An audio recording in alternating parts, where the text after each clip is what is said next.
शुक्रिया सबको, सलाम। खुदा के नाम पे सबको ऊपर आशीष हो। मैं तो उर्दू में उतना परफेक्ट नहीं हूँ, सब जानते हैं ना, उतना मैं उर्दू में परफेक्ट नहीं हूँ। और शुक्रिया सबको।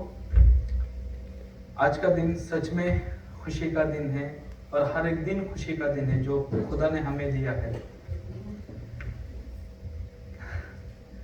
2 महीने पहले तकरीबन 3 महीने पहले जब हम यूएस में आए, हमारा कोई ठिकाना नहीं था और खुदा भटके हुए को राहत दिखाता है, रास्ता दिखाता है और खुदा हमें यहाँ लेके आया ये। और 2 महीने बाद हम इधर खड़ा किया। यह सब खुदा का फजल है। हम वही देख सकते हैं, वही है खुदा का फजल। और शुक्रिया करेंगे सबको हमें अपनाने के लिए।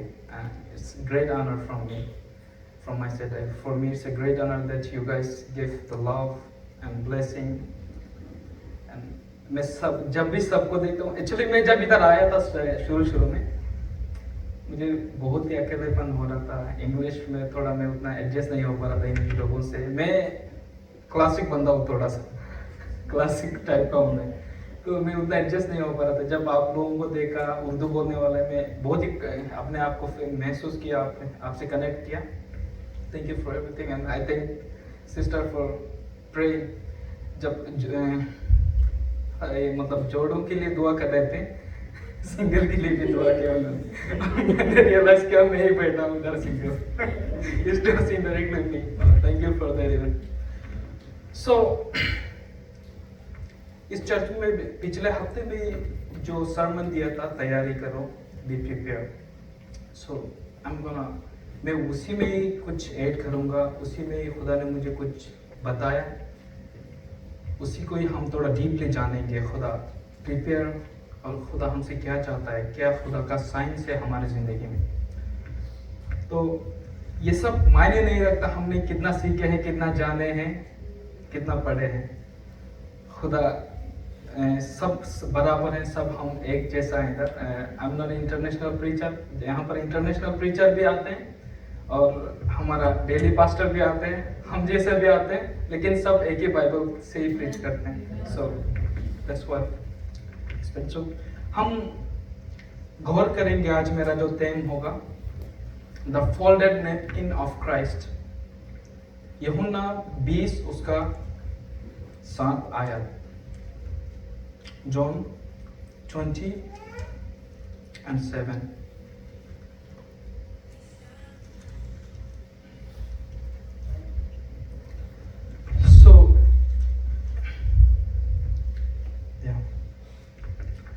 यूहन्ना 20 उसका 7 में कहता है, आई रिक्वेस्ट एनीबॉडी, कोई अगर उर्दू में पढ़े तो मैं शुक्रिया करूँगा उसको।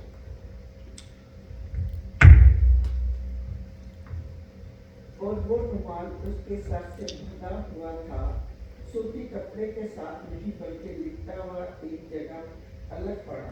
आमीन। एक्चुअली ये जो नैपकिन है, ये एक यीशु मरा, 3 दिन बाद जिंदा हुआ। जब 3 दिन बाद संडे की दिन, जो हफ्ते का शुरुआत का दिन है, पहला दिन है, जब शागिर्द लोग गए तो उनको कुछ नहीं दिखा उधर। एक ही चीज दिखा, क्या था वो? ये नैपकिन था उधर, फोल्डेड, बहुत अच्छे से रखा था। मुझे पता नहीं आप लोग मतलब इसका आपको उतना जानकारी है या नहीं। मैं इसी के ऊपर थोड़ा आज गहराई में जाऊंगा। एक्चुअली नैपकिन जो है, इसको ग्रीक में कहता है एंथुलियोसो, एक परफेक्ट वर्ड है। एंथुलियोसो मतलब बीइंग फोल्डेड, अच्छे से फोल्ड करना, इसको एंथुलियोसो कहते हैं मॉडर्न ग्रीक में। इसका मतलब ये होता है, इसका एक अच्छा हिस्ट्री है जो नैपकिन फोल्ड करने का तरीका है। ये ग्रीक में जो ज्यूश कल्चर है, उसमें रबाई लोग साथ में बैठते थे। रबाई और शागिर्द, रबाई जो होते हैं मतलब सबसे हाई प्रीस्ट, शागिर्द लोगों के खाने के लिए साथ में बैठते थे।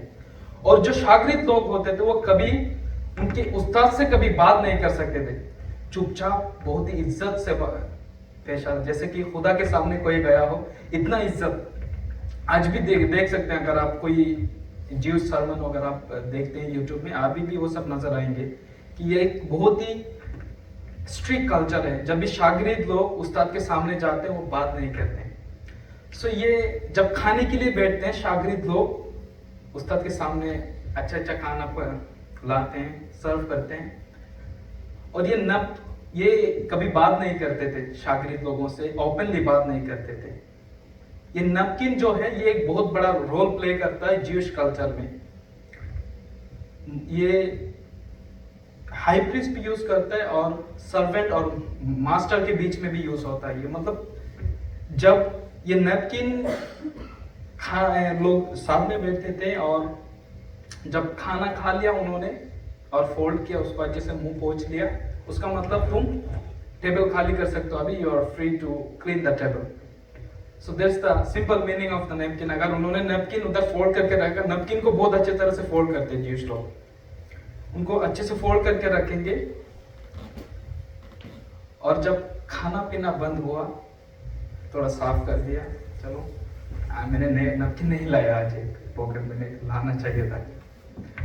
तो खा पी के मतलब अच्छे से पोंछ के, उसका मतलब है you are free to clean the table. लेकिन जब उस्ताद को कोई इमरजेंसी काम आ जाए, जल्दी टेबल छोड़ना हो, तब वो बात नहीं कर सकते थे, मतलब एक इशारा देते थे, फोल्डिंग द नैपकिन, अच्छे से उसको फोल्ड करना, रख देना। इसका मतलब ये है don't touch the table until I count. ये एक अच्छे से नैपकिन को फोल्ड करके इस चीज को टेबल पे रखते थे। इसका ओपन अभी भी प्रैक्टिस होता है, वो ओपन साइन है, don't touch the table until I come, any time I can come, be prepare. वो टेबल से ही जाते नहीं थे, टेबल से दूर नहीं जाते, उस्ताद कभी भी आ सकता है। It's a strict culture in juice and अभी भी फॉलो होता है। ये बहुत एक मास्टर और सर्वेंट के बीच में और उस्ताद और शागिर्द के बीच में अभी भी होता है। ज्यूस कल्चर में अभी बहुत कॉमन है। सो बाइबल हमें क्या कहना चाहता है, मेरा कहने से पहले आप लोग समझ गए मैं क्या बोलना चाह रहा है। यीशु जब वो शागिर्द लोग कब्र में गए, they didn't say anything, just a folding napkin. I didn't go. मैं हमेशा के लिए नहीं गया, आ रहा हूं मैं। Be prepared. Amen. Be prepared. So that is the open exact meaning of entolioso. Folded napkin का मतलब है मैं आ रहा हूं दोबारा, जल्दी तैयार रहो। चलिए बाइबल में आप लोगों ने तो बाइबल बहुत अच्छे से पढ़ा है। हम तो गैर मजहबी हैं, ये मसीह में आए। आप लोग तो पैदा ही मसीह फैमिली में, बहुत एक अच्छा मुबारकबाद है आपके लिए। बाइबल में एक बहुत ही भयानक बाइबल वर्स है और एक चैप्टर है, अगर शायद आप लोगों ने पढ़ा, भयानक भी है, मजेदार भी है।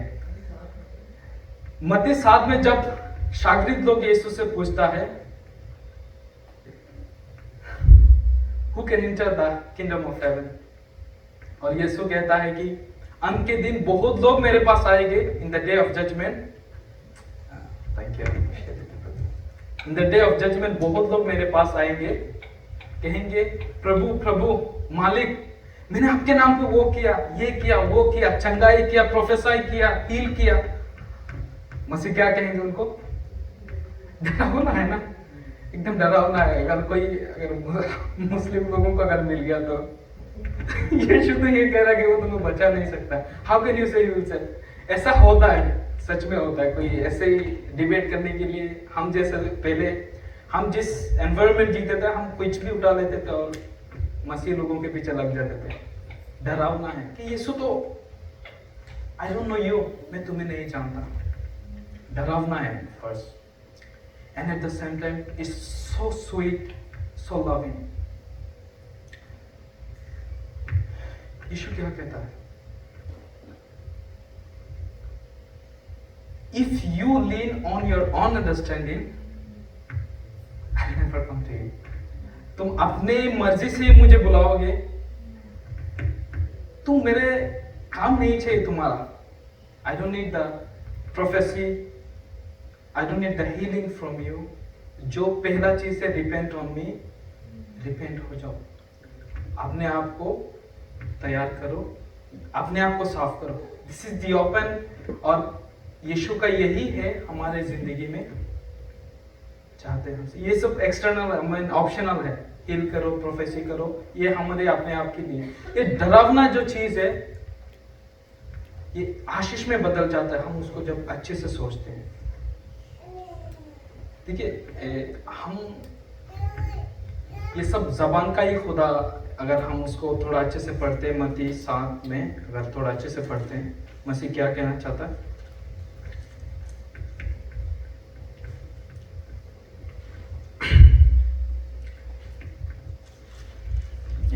मत्ती 7 उसका 21 और 22, उसमें यीशु साफ साफ कह रहा है, जैसे मैंने बोला कि लोग प्रोफेसी करेंगे मेरे नाम पे, चंगाई करेंगे मेरे नाम पे, बड़े बड़े काम करेंगे, और वो ये भी बोलेंगे कि मैं बहुत पाक साफ हूं, मैंने तो कभी गुनाह ही नहीं किया। ये सब तेरा निजात का कोई जरिया नहीं है। निजात का जरिया है तू आपने पहले खुदावन को पुकार। रोमियो में कहता है, call on to my name I will save you. Amen. Call on to my name I will save you. So that is the basic thing we should do. Instead of आज लोग जो कर रहे हैं heal, चंगाई, ये वो नहीं, पहले अपने आप को साफ करो, है ना। पहले अपने आप को साफ करो, आईना नहीं, अपना चेहरा साफ करो पहले। आईना साफ नहीं करना, पहले अपने चेहरे को साफ करो। At the same time I like preparing, जो यीशु कहता है कि बी प्रिपेयर्ड, फोल्डेड नैपकिन इनफिनियोसो, मतलब तैयार रहो। तैयार कैसे करें हम? तो सबको यही इच्छा है कि अपना बच्चा लोग क्या करे, सब परफेक्ट लाइफ जिए, गॉडली लाइफ जिए, मसीहत में चले और खुदावन को हर वक्त प्यार करें।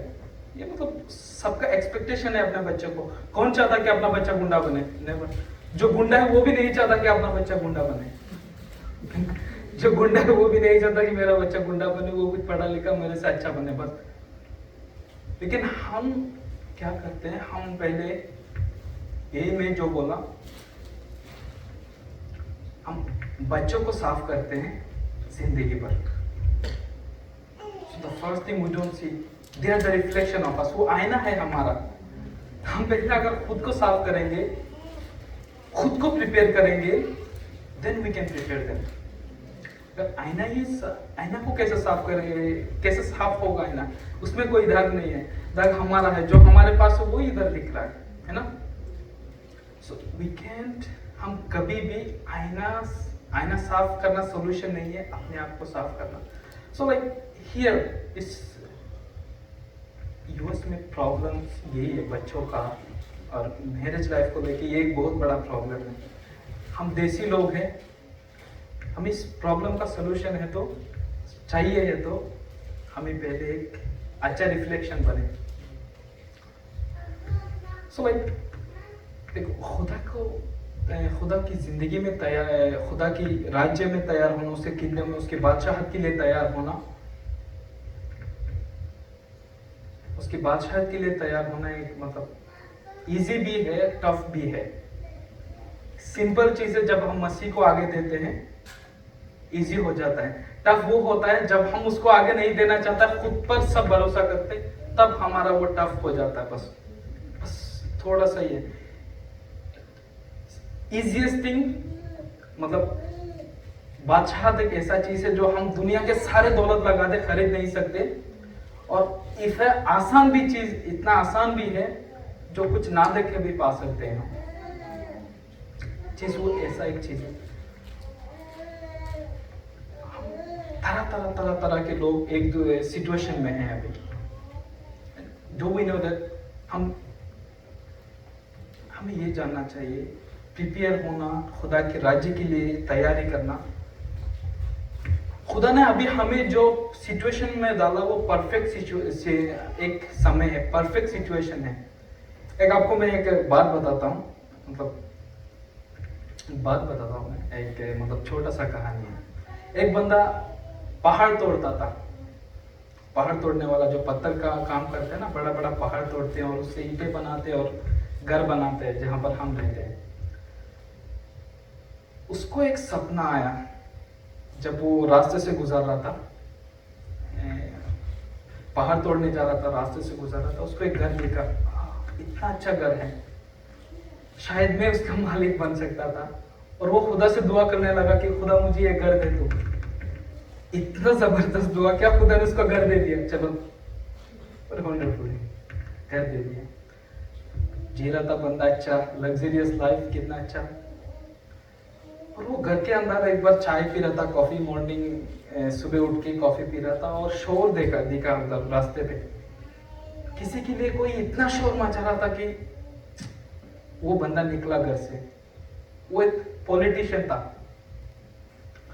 पॉलिटिशियन को देख के बंदा इतना इन्फ्लुएंस हुआ, वो फिर से खुदा के पास गया और दुआ करने लगा कि खुदा तू मुझे ये बना दे, और कुछ नहीं चाहिए मुझे, बस सारे लोग मेरा जय जयकार करे, मेरे लिए चिल्लाए, मेरे लिए ढोल बजाए, ये करे वो करे, मुझे ये बना दे, एक फेमस आदमी बना दे। चलो, खुदा ने कहा तुझे ये भी बना दिया, चल दे दिया। खुदा ने उसको पॉलिटिशियन बना दिया। और वो फिर छत पे खड़ा होता है, नीचे हजारों के भीड़ होता है, जय जय जय जय करता है, उसको इतना अच्छा लगता है। फिर दोपहर हो जाता है और बंदे के स्किन जल रहा होता है। क्या चीज है जो मुझे जला रहा है? उसका चमड़ी जल रहा होता है। उसको बाद में रियलाइज किया ये सूरज है, मतलब ये सन है जो मुझे जला रहा है। और फिर वो खुदा के पास फिर गया कि खुदा मुझे ये सब नहीं चाहिए, मुझे वो सूरज बना दे जो सबको जला भी सकता है, मतलब ठंडा भी कर सकता है, मुझे वो बना दे। और इतना जबरदस्त बंदे ने दुआ किया, खुदा ये दे दो, मैं ये नहीं करूंगा, ये छोड़ दूंगा, ये नहीं करूंगा और नहीं मांगूंगा। खुदा ने कहा चल भाई तुझे ये भी बना दिया। खुदा ने बना दिया उसको। अच्छा बात है ना, स्मूथली जा रहा है कितना। और जब शाम हुआ तो किसी चीज आके सूरज को ढक लेता है। क्या मसला हो गया भाई, मुझे किसी ने ढक लिया, ये क्या है? किसी ने उसको ढक लिया होता है। उसको पता चलता है कि ये क्लाउड है, बादल है जिसने मुझे घेर लिया, मेरा रोशनी किसी और के पास नहीं पहुंच रहा है। उसको रियलाइज हुआ ये भी मेरा जुआ भी प्रोफेशन है, ये भी गलत है, मुझे उसमें शिफ्ट करना चाहिए। और खुदा से फिर दुआ किया कि मुझे बादल बना दो। खुदा ने कहा बादल बन जा दो। और फिर बादल को कोई और चीज सताने लगा, हवा। इसका अपना नहीं चल रहा था उसमें, ये किसी एक जगह खड़ा होता था, उसको हवा किसी ने और ले जाता था। तो मसला है भाई इसकी जिंदगी में। और खुदा से ये फिर दुआ करने लगा कि खुदा मुझे अब तो एक चीज बना दे, कि हवा बना दे, एक हवा बना दे, मैं और कुछ नहीं मांगा तेरे से। और ये तो बंदा मतलब दुआ में तो बहुत जबरदस्त दुआ करता है, आपको पता चल ही गया होगा। खुदा ने इसको बादल बना दिया, हवा बना दिया, जो इसको सबको इधर उधर कर सकता है, तूफान भी ला सकता है, घर भी गिरा सकता है, बारिश भी ला सकता है, मतलब सुनामी भी ला सकता है। बंदे ने हवा बन गया, कितना अच्छा जिंदगी चल रहा था उसका, बहुत बढ़िया। फिर वो हवा जाके कोई पहाड़ से टकराता है, फिर मसला हो गया। हवा से जब टकराता बंदे को पता चलता है कि मेरा इसके सामने नहीं चल रहा है। फिर अभी क्या हुआ, कॉमेडी शो नहीं है पैदा हुए, थोड़ा फनी लग रहा है इट्स ओके। तो उसका नहीं चल रहा था उसके सामने, फिर वो जब पहाड़ से टकराया उसका नहीं चल रहा था, खुदा से दोबारा इतना अच्छे से दुआ किया, इतना बड़ा बड़ा हुआ था क्या खुदा से इसने ये आखिरी बार ही है ये। खुदा ने इसका फिर सुन लिया, रो रो के बंदा दुआ कर रहा था, खुदा मुझे ये बना दे बस। और ये पहाड़ बन गया, बंदा पहाड़ बन गया। ये इसको कोई हिला नहीं सकते, ये बहुत शक्तिशाली है बंदा, कितना तूफान आए, बारिश है, इसका कुछ नहीं बिगाड़ सकता। अच्छा बात है, बंदा अच्छा उससे मजे में चल रहा था। और एक दिन सुबह एक बंदा आके उसको तोड़ रहा था, हथौड़ा मार मार के, हथौड़ा मार मार। इसको इतना दर्द हो रहा था कि खुदा मुझे दर्द हो रहा है, मुझे कोई तोड़ रहा है, मुझे ये कर रहा है वो कर रहा है, ये चिल्ला रहा था खुदा, इस पर उसका नहीं सुना। खुदा बोला तू यही रहे जो तू है, अभी तेरा नहीं सुनूंगा मैं, तेरा बहुत सुन लिया मैंने। और इतना दर्द होता है जब बंदे को, मतलब उसको कोई तोड़ रहा है, उसका हमें कैसा लगेगा, हमारा बॉडी का पार्ट कोई अगर तोड़ता है। और वो सुबह जाग गया, सपना देख रहा था बंदा, पैदा हुआ एक्चुअली नहीं हुआ, सपना देख रहा था, और सुबह पता चला ये पहाड़ तोड़ने वाला बंदा वही है। आमीन। पहाड़ तोड़ने वाला बंदा वही है जो ये खुदा से रो रो के मांग रहा था कि खुदा तू ये बना दे, मैं कोई और नहीं बनना चाहता बस। सो मोरल ये है कि खुदा ने हमें परफेक्ट सिचुएशन में डाला हुआ है। अभी कहीं भी रहे, हम पहाड़ बने, हवा बने, बादल बने, बारिश बने, पॉलिटिशियन बने, लग्जरियस लाइफ हो, ये एक सही समय है हम अपने आप को प्रिपेयर करने के लिए खुदा के लिए। देखो एक बात ये है, खुदा ने जब भी कुछ बड़ा किया है ना हिस्ट्री में, जिसके भी द्वारा कोई बड़ा कुछ किया है ना खुदा ने, पहले उसको आजमाइश में डाला। जितना भी नबी हो, देखो अच्छे वक्त में तो सभी खुदा को जय जयकार करते हैं, लेकिन पता तब चलता है जिसके पास कुछ ना हो, सब टूटा हुआ है, तब क्या करता है बंदा। और जब भी खुदा ने ऐसा कुछ किया तभी हिस्ट्री क्रिएट किया है। आमीन। किसी का भी हिस्ट्री उठा लो, किसी भी नबी का लाइफ को आप पढ़ लो, यही किया खुदा ने। शागिर्दों के साथ भी यही किया, हर एक नबी की जिंदगी में यही हुआ। सारे नष्ट हो गए, स्तुति से भरा उन्होंने फिर से दोबारा जोड़ा। सो यही है हमारे जो हालत है, don't wait for better situation, he can come any time. Fold किया हुआ नैपकिन, दूर मत जा भाई, तो तैयार रहे, मैं कभी भी आऊंगा। आमीन। यू नो, शैतान एक बहुत चालाक, शैतान का एक सबसे बड़ा चालाकी क्या पता है? एक बहुत ही बड़ा चालाकी ये है शैतान का कि वो महसूस होने नहीं देता कि वो एग्जिस्ट करता है। सो that is the only the cleverest thing ever he could have man on this earth, कि वो महसूस होने नहीं देता कि यहाँ पर शैतान है, और वो है भी, वो महसूस होने नहीं देता। देखिए एक स्टोरी है बाइबल में, ये नंबर्स 23 में बालाक और बालाम का, आपको पता है बालाक और बालाम का। बालाक जो था वो बहुत बड़ा राजा था, कहाँ का, ये प्रिंस ऑफ मोआब का एक बहुत बड़ा बादशाह था, और इसको इसराइलियों से बहुत प्रॉब्लम हो रहा था बंदे को, कैसे हराऊं। आज भी चल रहा है इसराइली का हराना जिताना, ये अभी भी चल रहा है, कैसे हराऊं इनको, कोई रास्ता नहीं मिल रहा था। ये बालाम जो था ये एक बिगड़ा हुआ नबी था, फॉल्स प्रॉफिट था। खुदा सच में उससे बात तो किया था, लेकिन वो खुदा का नहीं सुना, वो दौलत के पीछे गया था। और ये बंदा पहले तो बहुत प्रिटेंड कर रहा था कि मुझे कुछ नहीं चाहिए, मुझे कुछ नहीं चाहिए, मैं खुदा के पीछे चलूंगा। खुदा ये कहना चाहता तेरे को, ये तू इसराइल के पीछे मत जा, इसराइलियों को मत भड़का, ये कर, अच्छे से चल। लेकिन जब राजा ने इसको कुछ ज्यादा लालच दिया, इसने कुछ ऐसा कर दिया जो सोचने वाला बात। उसने क्या किया, तू इसराइलियों को तब तक डिफीट नहीं कर सकता, हरा नहीं सकता, जब तक तू उससे, उसका खुदा से दूर ना कर। आमीन। देखो कितना, आमीन नहीं कहूंगा इसमें, मतलब खुदा के बंदों को अगर हराना है तो एक पहले चालाकी कर, उसे खुदा से दूर कर, वही एक तरीका है। If you want to defeat him, separate him from the Jehovah, the Yahweh. उनसे अलग कर, आसानी से उसको हरा सकता है। और आपको पता है कैसे अलग किया बालाम ने, कैसा उनको एडवाइस किया कि कैसे इजरायलियों को दूर करे खुदा से।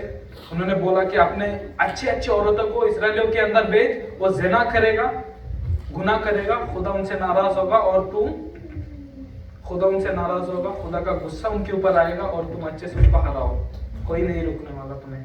और उसको इतना दौलत मिल गया। मोरल ऑफ थिंग्स इज, हमें शैतान तब हरा पाता है जब हम खुदा से दूर होते हैं, और ये स्पेस हम ही क्रिएट करते हैं हमारे अंदर। खुदा को हम दूर भेजते हैं और शैतान आसानी से आता है हमारे अंदर बहुत, और ये तब बिगाड़ देता है सब। प्रिपरेशन, चिल्ड्रन, रिफ्लेक्शन, आईना, चेहरा सब बिगड़ जाता है हमारा। और ये ऐसे अच्छे से चलता है ना। देखो, शैतान एक बहुत ही अच्छा चीज प्ले करता है हमारी जिंदगी में, दैट इज कॉल्ड वरी, चिंता। अगर एक्चुअली चिंता जो है ना वो एक सिन है, इट्स ए ग्रेट सिन। चिंता एक बहुत बड़ा गुनाह है।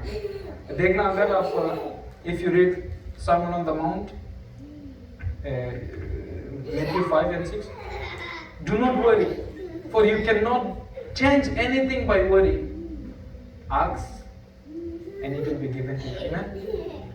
दुआ करो हर चीज में। वरी हमारे बीच में लेके आता है छोटे छोटे चीजों के द्वारा, इतने अच्छे से, इतना फिटिंग से लेके आता है कि हमें ये महसूस नहीं होता कि ये शैतान की तरफ से नहीं, ये हम अपने करियर को लेके बहुत ही हम मोटिवेटेड है, इसीलिए हम चिंतित है।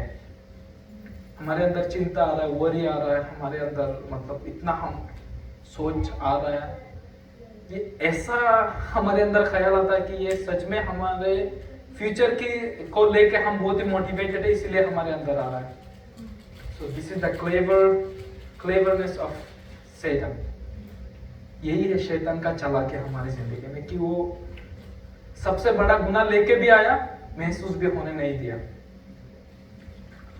सो वी शुड बी लाइक छोटी छोटी चीजों में, अगर हम देखो सब लोग इधर आए हैं, हम सब इधर हाजिर हुए हैं, इसका मतलब हम खुदा से बहुत प्यार करते हैं। अदरवाइज कौन किसके लिए आता है भाई? इधर ये यूएस है, कोई मतलब किसी को मतलब without reason nobody give a minute to each other here. It's a busy place. ये बहुत ही busy जगह है। खुदा से प्यार करते सब लोग इधर है, इसका मतलब हम खुदा से डरते हैं, खुदा से डरते हैं। सो हमें अगर एक परफेक्ट लाइफ जीना है मसीह में, ओनली वे वरी जो है दूर रखे हमारी जिंदगी से। हम अच्छे से सोचे ना, मसीह ने जो कहा, हम सच में कुछ नहीं चेंज कर सकते, जो होना है वो होगा। हम चिंता करेंगे भी होगा, नहीं करेंगे भी हो जाएगा। और यही चीज 5 साल बाद आप सोच के देखना, पागलपन लगेगा आपको। जो आप इतना चिंतित है ना जिसको लेके, आप 5 साल बाद सोचना, आप भी देखिए, आप पाकिस्तान में लेके कुछ चीजों को बहुत ही चिंतित थे, है ना? और आप सोच के देखिए, पागलपन था सच में। बस same thing, worry is really बहुत छोटी चीज है। देखिए, छोटी चीज बहुत बड़ा बड़ा काम करता है। मसीह ने क्या कहा? If you just have a faith in me like a seed, you can do the great thing. Faith is like a seed. छोटी चीजों से आप बहुत बड़ी चीज करते हैं। शैतान भी इसको अच्छे से फॉलो करता है, शैतान को भी बहुत अच्छे से पता है, छोटी चीजों से वो जिंदगियों को बिगाड़ सकता है, लोगों को बिगाड़ सकता है। वही छोटी सी चीज को लेकर हमारी जिंदगी में आएगा और सब बिगाड़। और इतना अच्छा मतलब स्टोरी है जिंदगी में, मिसालें हैं जो चिंता को उससे क्रिएट हुआ, चिंता से शुरू हुआ। इस बंदे का भी चिंता से शुरू हुआ, मुझे ये क्यों नहीं मिल रहा है, लालच से शुरू हुआ और पेनफुल एंड हुआ। अगर वो सच में अगर होता तो उसकी जिंदगी में, इमेजिन कीजिए आप, अगर सच में होता, वो बंदा पहाड़ बन गया होता, कोई इसको तोड़ रहा है ना वो मर रहा है ना वो जी रहा है बंदा, उसको हर दिन आगे कोई तोड़ रहा है, हर दिन आगे कोई मार रहा है, ना वो मर रहा है। You can see the consequences. थोड़ा फनी है स्टोरी, कॉन्सिक्वेंस मतलब पेनफुल है। वही है हमारी जिंदगी में, अगर हम छोटे चीज को लेके अवेयर नहीं रहेंगे तो it can cause us the painful result at the end. Amen. So here the things come, मैंने कोई प्रोवर्ब्स में मैं कुछ आयत शेयर करूंगा।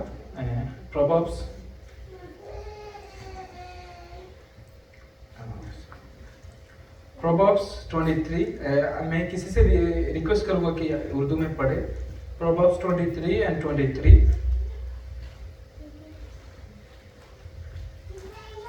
23 उसका 23 पाप और 23 आयत।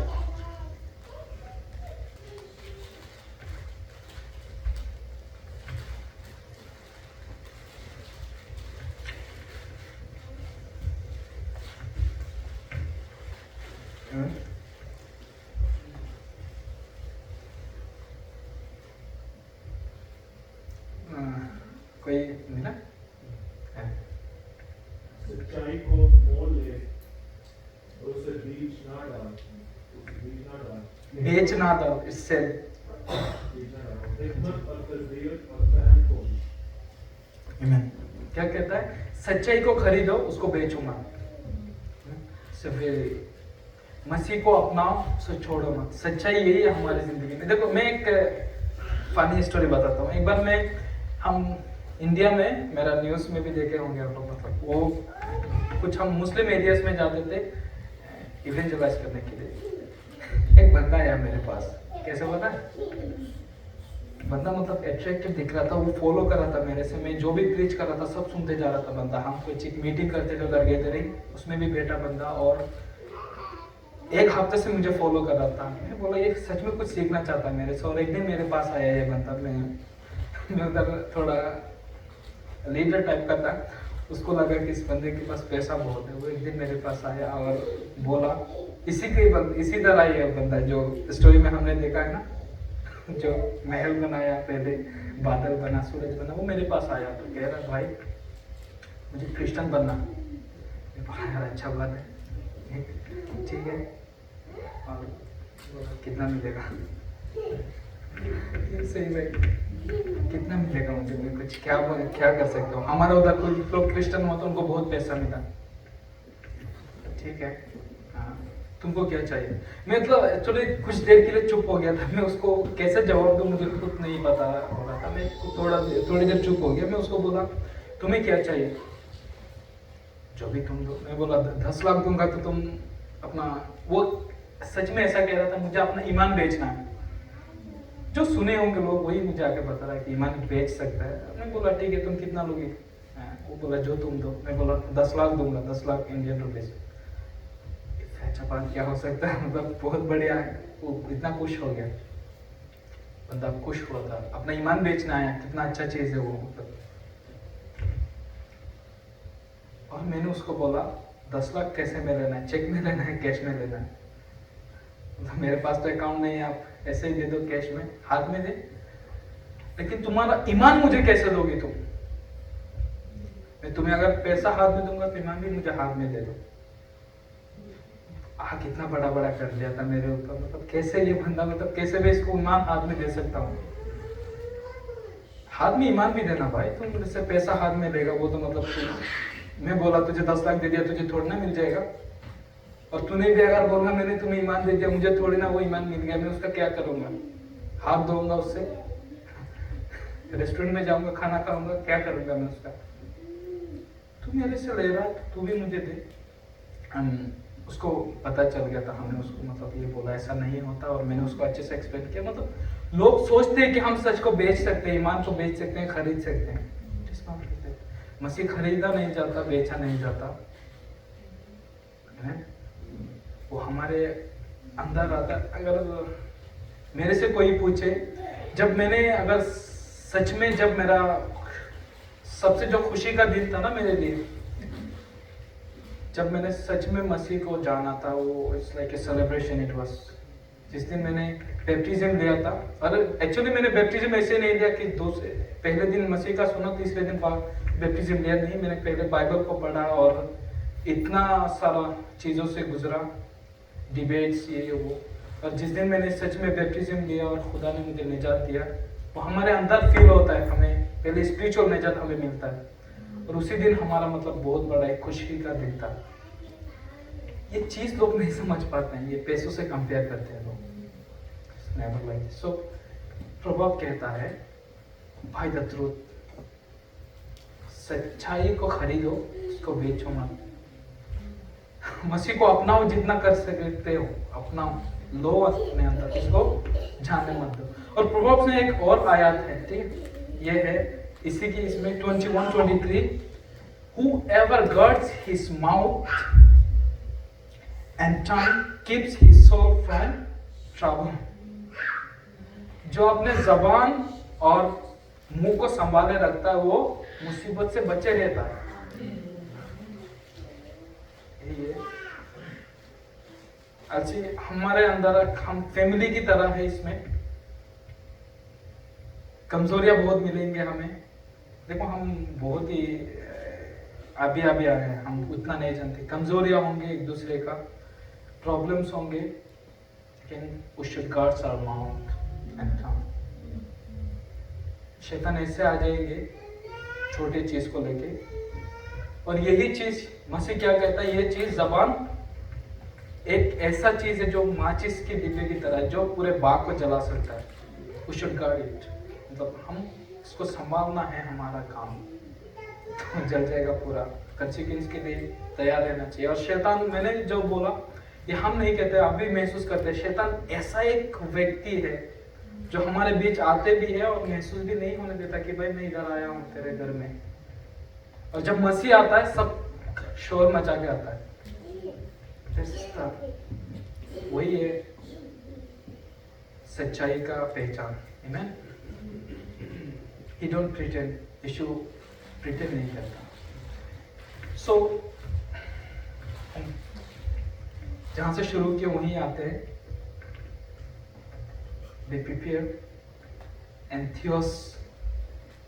एंथोलियोसो, मसीह ने जो रखा था हमारी फोल्ड करने के लिए, जो फोल्डेड नैपकिन, दूर मत जाओ मसीह से.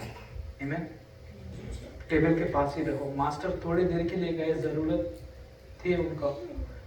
एक्चुअली साइन ही वो है. आप स्टडी कर लेना अगर थोड़ा सा आपको भी समझ में इसका डीप मीनिंग क्या है. जो मास्टर जल्दबाजी में कहीं जाना होता है, मीटिंग आ गया, ये आ गया, अभी भी हमारी जिंदगी में होता है, तभी ये फोल्ड करके छुओ मत जब तक मैं ना आऊँ. हिलो मत, मतलब दूर मत जाओ. I can come any time and join the table. मसीह से दूर मत जाओ, मसीह के पास रहो, कभी भी आ सकता है. Amen? Anytime he can come. Amen? So, thank you for listening, and God bless you everyone, and God bless us to prepare for Him and to keep ourselves prepared. Amen?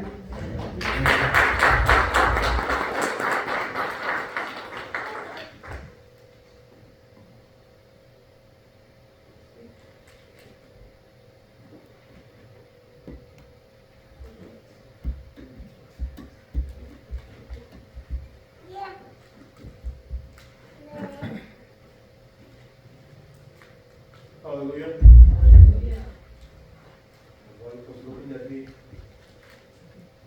कुछ दिनों से मैं किसी चीज के लिए परेशान हो रहा था बार बार, और शायद आज का कलाम मेरे लिए था कि भाई परेशान होने की जरूरत नहीं है, खुदावन तुझे संभालता है.